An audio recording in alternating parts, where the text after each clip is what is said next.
Les océans jumeaux. Les océans Pacifique et Indien forment en fait une seule mer immense qui joint les zones arctiques aux zones antarctiques et baigne à la fois les côtes du Vieux et celles du Nouveau Monde. On peut aussi dire que les océans jumeaux s'étendent du cap de Bonne-Espérance au sud de l'Afrique du Sud jusqu'au Cap Horn. Prolongeant au Chili la Terre de Feu, il descend à la rencontre de la Terre de Graham, la péninsule antarctique qui remonte le plus au nord, formant la seule véritable barrière continentale nord-sud à la libre circulation est-ouest des océans. Le détroit de Drake, situé entre les deux, n'est qu'une passe resserrée de quelques centaines de kilomètres, souvent encombrée par les icebergs.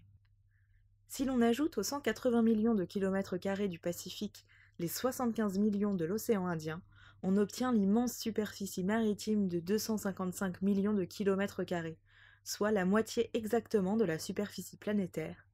Et lorsqu'on l'ajoute les autres mers et océans, l'expression planète bleue prend tout son sens. La mer d'Oman, le golfe du Bengale, la mer d'Andaman, la mer de Timor, la mer de Bering, la mer d'Okhotsk, la mer du Japon, la mer Jaune et la mer de Chine n'étant que des golfes de ces océans jumeaux.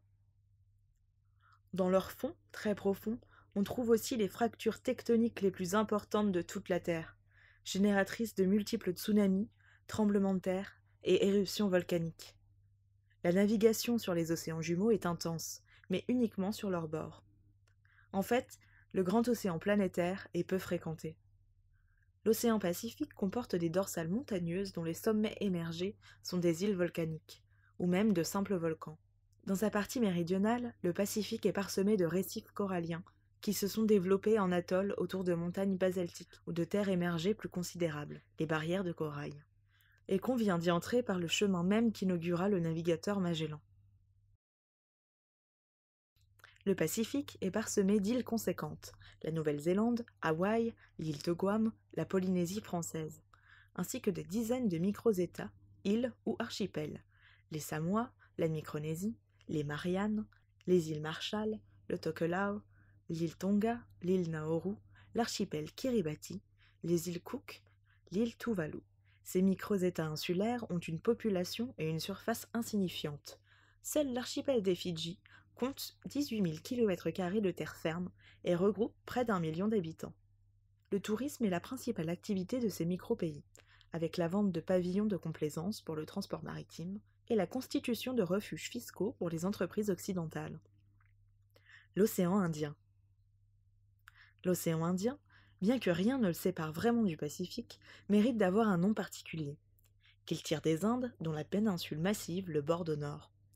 Cette mer-là, contrairement à l'océan Pacifique, est depuis des millénaires parcourue par les navigateurs et les commerçants qui en suivaient les rivages septentrionaux, lesquels forment une demi-circonférence entre la Malaisie, l'Indonésie, le sous-continent indien, le sud de l'Arabie et les côtes orientales de l'Afrique.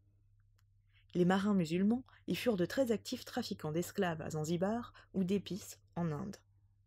Contrairement à l'océan Pacifique désert, l'océan Indien, ouvert au commerce depuis des millénaires, pourrait être appelé l'océan du Vieux Monde. Le sultanat d'Oman, la Réunion, l'île Maurice, les Seychelles et Madagascar en font partie.